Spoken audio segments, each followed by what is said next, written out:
John Rosen in the morning. WRJN. Okay, once a month we do our Racine County Traffic Safety Commission Staying Safe poster. And today it's on winter safety. Not just winter driving safety, but winter safety. And we're going to talk with two of our guests today. Patrice Brunette is here, and also Christopher Gallagher. Why don't you tell everybody what your jobs are with the county? I am the engineering manager for Racine County. So we do the roadway planning and, design and procurement of monies and all those good things that go into our infrastructure. You're responsible for those roundabouts? To some degree, when we are looking at dangerous intersections, we will look at funding, and WISDOT is very pro-roundabout, so we sometimes are able to get highway safety funding that the state helps pay for quite a bit of the projects. So, yes, we do look at those. Do they really work? I mean, do they keep people safer than a red light? Yeah, they do, depending on the crash history scenario, usually, yeah. Okay, and Patrice? I am the highway operations manager, so the plow drivers and the guys you see doing the road maintenance, those are my team. God bless the plow drivers. I live on Main Street, so I get plowed right away. The only thing is, I will shovel my driveway to get my car out at about 4:30 in the morning, and there comes the plow driver. He puts it all back. Yeah. And at that point, I can't tell you what's going through my mind because I can't do it here. But I know he's got to plow the road. I know he's got to do it. But let me get my car out first. Let my wife worry about getting her car out later on. Anyway, so we're talking about winter safety. And let's start off, because it's first on the poster here, snowmobile safety. And I told you a story off the air about a friend of mine whose son was killed in a snowmobile accident. He hit a tree and it was over, instantly. And you had a lot of snowmobiling here in Wisconsin. Even along Spring Street, I could see on Sunday morning when we go to church that snowmobilers are out there. They go in the culverts and on people's lawns and so forth. Dangerous. Yeah, very much so. We would recommend, especially if you're driving the west part of the county, check out the snowmobile trail maps in your area. There's even a number on our website there, the Staying Safe program, that can give you some more information about where the trails are. Because once those riders are out, of course, it's winter, it's lower light. It's darker in the evening, so they're a little harder to see, and those trails crisscross the highways in certain spots. So definitely doesn't hurt to take a look at where those are, where you might encounter snowmobilers in your vehicle. So. And, I got to say, when you're in the city area, it's probably even more dangerous. But when you're upstate, you got a lot of wide open area there going through people's farm fields and everything. It's probably a lot of fun. I was never on one. My mother would never let me get on a snowmobile. She would never let me get a little mini bike. She wouldn't let me do anything. I couldn't play sports in school. She was so worried somebody would tackle me and I'd be killed. So... That's too bad. She didn't let me do anything. And all the kids in the neighborhood did it. And no, you're not doing it. But anyway, so snowmobile safety, first of all, just like driving a car, you can't do it drunk. Because, again, you'll hit a tree, you'll hit another person, you'll flip. And there's really nothing around you but a helmet. That's it. When you flip, it's, crack neck, it's everything. Right. And I talked a little bit, we were off the air, and I talked about the importance of a helmet. So wear the safety gear for sure if you're going to do that. A helmet pretty much saved my brother's life when we were younger. So pack the gear and wear the gear. Traveling across bodies of water. I guess ice can crack. And you've seen it every year. Snowmobiles taking a dump right in the water. And you lose the snowmobile and possibly your life. But snowmobiles, they got to fish it out sometime. And it probably wouldn't be in good condition, but people do that all the time. They go across lakes. They don't try to go across Lake Michigan, do they? No, I wouldn't. I don't snowmobile enough to go out on the Great Lakes, that's for sure. I heard this rumor once when I first moved to Wisconsin that the lake was so frozen over you were able to walk to Michigan over the lake. Nobody ever told me if that was true or not. I hope to never see a winter like that. Where it's frozen over. All right. Are you both from this area? Yes. You're both from Wisconsin, local yokels? Yep. You never knew Floridian winters where it's freezing at 62 degrees? No. Unfortunately not. Nope. And my daughter lives down there. She says, it was freezing last night. It was like in the 60s. Okay. I have a tear for you. I'm sorry. Let's see. Staying on marked trails. Again, it would seem to be obvious you would do that, but people don't do it. They decide, well, I'm going to go over here. You don't know what's under that snow. It could be anything under that snow. Correct. Yeah. Sometimes there's, utility poles, roadway work that's near the ditch line where they've pulled things out, laid them, longitudinally along the ditch, and you don't want to hit a ski on the end of a telephone pole because I've seen that happen. You don't have your notes with you, do you? The safety first, they say keep a kit with you, like a safety kit when you're traveling on a snowmobile. Always wear a helmet. There you go. Helmet with goggles. And let me see if I can read that here. When I wear glasses, I'm in no man's land because I don't need glasses to read, but it's too far. It's like that perfect distance where I can't see either way. Let's see. Wind and cold, layers of clothing. This stuff is pretty obvious. When I see snowmobilers out there, they look like they're pretty well prepared. They got the helmets, the gear on and everything. But, I don't see too many of them. And here's know before you go. Every county has a snowmobile trail. Oh, again, you can where are the maps online? Snowmobile trail maps? Yeah, you can check those out online. And then, of course, you can call the Racine County Snowmobile Trails hotline. They have the number. You can look it up online. And there you go. Just be safe. Snowmobiling. It looks like a lot of fun. It's just my mother said it's dangerous. So I couldn't do it. So I've never done it before. I never rode a motorcycle before either. My mother said, you're not getting on a motorcycle. So I never did that before either. She was very afraid I was going to get hurt. I don't think I'm an idiot. I could, Anyway. Blizzard driving your car in a blizzard. I'm going to tell you my story right after the break. But this can be dangerous. For sure. Because you can't see what you're doing. It's a whiteout. And probably the best thing is not to drive. But, you got to go to work. Here at the radio station, if I don't show up at 5:30, there's no one else here. Yeah. It doesn't, it's not one of those jobs where you can say, oh, we're going to close down today. Well, radio stations don't close down. I know that after all the years I've been working in it. Drive only if it's absolutely necessary. Stay at least 200 feet behind the plow. Yeah, people like to get close to the plow because they feel, well, if I'm close to him, then he'll plow the way. But they shoot out those pellets of salt, and they'll ding in your car, and you don't want to get that in your radiator too. Let someone else know if you're headed out, because every year you bet people are stranded and they just died in their cars. They got stuck and they were there for days, and not so much here, but when you go to like Colorado and Wyoming and Montana, and it's rural out there, and you get stuck out in the middle of nowhere, that could be dangerous. You guys ever get stuck in a blizzard? I have not. Is that your phone that just beeped? Yeah, sorry. Give it to me. It's not mine. This is like school. It's not mine. You'll get it back at the end. young kids. You'll get it back at the end of the ready for interview. school. Yeah, you'll get it back later. Do you guys ever get stuck in the snow? No. Stuck, but not for days where I had to. No. I mean, like you couldn't get out, and they tell you to keep a mat, like a doormat, so you can stick it under the tire, and that does work. Oh, sure. But now you got to figure out which tires got the power. Some are front wheel drive, some are rear wheel drive. And you stick it under, and you can get out of a mess there. We're talking winter driver safety, or just winter safety for that matter, with the Racine County Traffic Safety Commission. Christopher Gallagher's here, Patrice Brunette. And we're talking about blizzard driving. Here's my story. I think I've told this on the air about 1,000 times, but I'll tell it one more time. At the Groundhog Day snowstorm in 2011, it was just, I guess, March. Well, it was Groundhog Day, February 2nd. February. And so it was 24 inches of snow, and I started shoveling the driveway at 3:30 in the morning, and it just wouldn't stop. Actually, my wife took a video of me shoveling it. As fast as I could shovel it, it blew back. But at least I got the car out of the driveway, and I couldn't see. And I get to the Main Street Bridge, and I couldn't see where the railings were on the bridge. And I said, I'm going to crash. I'm just getting scared because I couldn't see it. I never was in a blizzard like that. So finally, a police car got in front of me, and I was following him. And he went down 6th Street, not normally the way I go, but I figured 6th Street's probably safe. And all of a sudden, he vanished.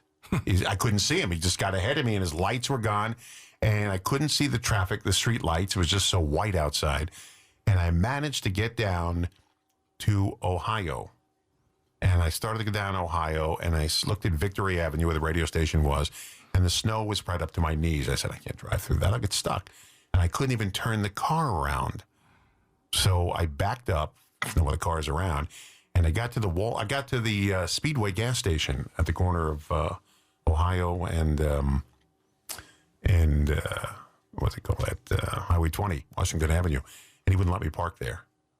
So I went across the street to Walgreens, and I got on my knees to the manager. I said, please let me park here. And he said, okay, just pull up against the building so the snowplow can get through and you could park here all day, and we'll just, when you get done later today. So my wife had packed clothing, canned food. I don't know how many years she thought I was going to be out. But so I have to get over this berm that the snowplows left. Thank you very much, Patrice. Welcome. This berm, and I took my stuff and threw it over the berm. Keep in mind, there were like 50-mile-an-hour winds blowing. And I got over the berm, and I start walking down Ohio, and the wind blew me down, first facing the snow, and I'm trying to get through. It's up to my knees at certain points. Get to Victory Avenue, and I can't walk anymore. I am so exhausted. And I get to the building. Tom Karko, our news director, is here. And he got me in, got me some water. And thank goodness my wife gave me a change of clothing because I was soaking wet from all the snow. I get in the building, and I got here on relatively close to being on time. Now, here's what I didn't know. My heart was failing. And a little over a month later, I had open heart surgery. And when I told the surgeon about the story I just told you, he says, I can't believe you didn't die in the snow. Really? I can't believe your heart took My the goodness. strain of walking in the snow. So I had open heart surgery. They fixed whatever they had to fix in there. And he said, I couldn't. Now, if I had known about this condition, I would never have walked it. But I didn't know. I just thought, well, I'm out of breath, 50-mile-an-hour winds. So the moral to this story is, it's dangerous in a blizzard. Don't drive, don't walk unless you absolutely have to. Stay home, listen to the radio, and just enjoy. It's like, the school days. Remember when I used to listen to our radio, and when we heard our school district was closed. Yeah, let's go out and have some fun. Yeah, best day ever. Wasn't that the best day? Yes. School closings. Yeah, I love that. They don't have that in work though. Usually, not here anyway. No. It's because nothing's closed. So blizzard driving, stay home unless you absolutely have to go out. Stay at least 200 feet below, beside the back of plow trucks, because people say, oh, I'll go back of the plow truck. Let someone know where you're going, your route, just in case. And carry an emergency kit with you. It's a good idea. Yeah, so a couple of bottles of water, maybe a first aid kit. Yeah. And Flashlight. Flashlight. Toe warmers, hand warmers, those chemical warmers are nice to have in case you do get a little trouble. Jumper cables. And mats. Put a mat in there. Sometimes you get stuck on the snow. You can get the mat. We'll get you out if you put it under the wheel. And also some salt, maybe. Well, when we used to drive light-duty trucks and we needed weight in the back because, you're getting on the snow and the ice, and so your rear-wheel drive vehicle is spinning, we would actually put bags of cat litter back there because then you could cut them open and use them cat litter. as traction. So you throw that down on some of that slick snow if you get stuck in the ditch or something, and helps you get out. So And then the cats will poop and pee in the snow afterwards. Because you someday, litter yeah, in. sure. They'll find it. Okay, let's talk about snow shoveling, because this is every year people are dropping dead from snow shoveling. You hear it all the time on the news. Some 90-year-old guy was out. We had a 90-year-old guy across the street from us, snow shoveling all the time, and he put me to shame. He's in his early 90s. Now, he passed away from COVID. But this guy, snow didn't stop him. And I'm saying, oh, I can't shovel. There's a 90-year-old guy across the street shoveling. What do you mean you can't shovel? Wow. But everybody's got a different condition. So pace yourself. You got to, you don't try to get through 24 inches of snow or even 6 inches of snow right away. Pace yourself, take a break, drink plenty of water. That's the big thing. If you experience chest pain, shortness of breath, or signs of a heart attack, stop. You don't want to continue. Use a, what are they saying? I can't read that. Use a shovel that is comfortable. They have these shovels now that are bent at like a 45-degree angle. Those are pretty good. So just push. Yeah, that's pretty good. When it's real Everybody's powder, hurting their back. That's the other side of the equation is trying to find a shovel that fits you right. It's not too long of a handle, Yeah. not too short of a handle. well, one year the snow was so powdery, we took our snowblower out and just Got all the snow Oh off yeah, with the light snows. Yeah. Yeah, you can do it with a snow blower and just get everything cleaned off. A leaf and- blower. Yeah, leaf blower. Yeah, Yeah, yeah. Get it all off the thing. It works some. Doesn't work with wet snow. The wet snow is dangerous. That's the heaviest. Yeah. Yeah. Try to push the snow instead of lifting it. See, I don't do that. I do it sometimes, but it's something you gotta get. I got a double wide driveway because of my neighbors, and I hate to leave his part, so I'm always out there, and I try to clean it. Yeah, if they scoop, if it's wet, small amounts at a time. That's the best way to do it. And never stick your hands into a snowblower. We have a snowblower. I have an electric one I've had for like 26 years. Still works fine, too. It's a Toro. It's small, but it moves the snow. But, snow when it's wet gets stuck in there. When I go with the handle, it automatically shuts off. So I can kind of clean it out. But still, it's dangerous stuff. Yeah. I mean, you have snowblower accidents all the time. And finally, if you're caught out in the freezing cold, hypothermia. Wow. They include uncontrollable shivering, memory loss, disorientation. Oh, you hear about these stories about people lost in the mountains in Colorado and stuff, how they can't figure out where they are because of the cold. I mean, they don't know. There was that famous story, that movie from Doogie Howser. Doogie Howser starred in the movie. I forget what it was, where they were lost, and he couldn't find his way back. He just got lost, and they wound up losing his legs and part of his hands and stuff because he just got stuck out there in the cold in the mountains in Colorado. He just thought, well, I can make it. And he couldn't make it. Exhaustion, symptoms of hypothermia are detected. Get the victim to a warm location. Remove I got to tell him not to do these bright colors on here. Oh, sure, yeah. Yeah. Get warm clothing on, but always hydrate. You got to stay hydrated in these things because you're really, it takes a short time. And then you got frostbite. This includes feeling a numbing, a white pale appearance on the extremities, such as fingers, toes. This is dangerous stuff out there when it gets cold. Get medical help immediately if you can. Now, here in a city, we don't have... You really can't get lost in Racine unless you're out in the county somewhere or on a rural road. But when you're in a city, it's hard. But a lot of these trips people take through Colorado and Wyoming into the mountains and Montana, you get lost. Nobody knows. They can't even get to you because cell phone coverage in these areas is non-existent. But if you see a snowstorm coming, don't take off. Well, people don't prepare always because you have maybe a short trip and you're in town. But that's why if you're going to pack your emergency kit, throw a pair of gloves, a hat in there. Maybe you don't wear those every time you go to the office, but then you got them with you. If you get stuck, part of your just preparedness for winter. Now is a good time to be packing that stuff, thinking about that stuff, looking at your tire tread. If you're thinking about getting new tires in the next few months, maybe now's the time to do it before the snow flies. And Do people still use chains? in the mountains, they do, yeah. In fact, I think there's some states that require it. If you're, going to be traveling in certain areas, you cannot go up the mountains in Colorado without them, or in certain times of year. So, Remember studded tires? yeah, they damage the roadway pavement. I know, so- and they outlawed them in a lot of cities. They're metal studs, and they ripped the road apart. Yep. I mean, they kept you from sliding, but come spring, the road was torn to shreds. So a lot of cities don't allow studs anymore on the cars. Right. But we used to change the tires. Every year my dad had put winter tires on the car, but they don't really have that anymore because they have these all-weather tires, these radials now, which work pretty well. We were talking about that on the way here. So interestingly enough, if you are comparing, the all-weather tire, most people are using an all-season tire, but a winter tire, like an all-season tire, will stop you roughly. If you're driving 60 miles per hour and you're on a snowy road, you're looking at a 600 to 660 foot stopping distance, where a winter tire can stop you in about 300 feet. So they really do a good job if you're interested in having a little more control in the winter. That's the kind of thing that bothers you and you're willing to spend the money. The winter tires really do help.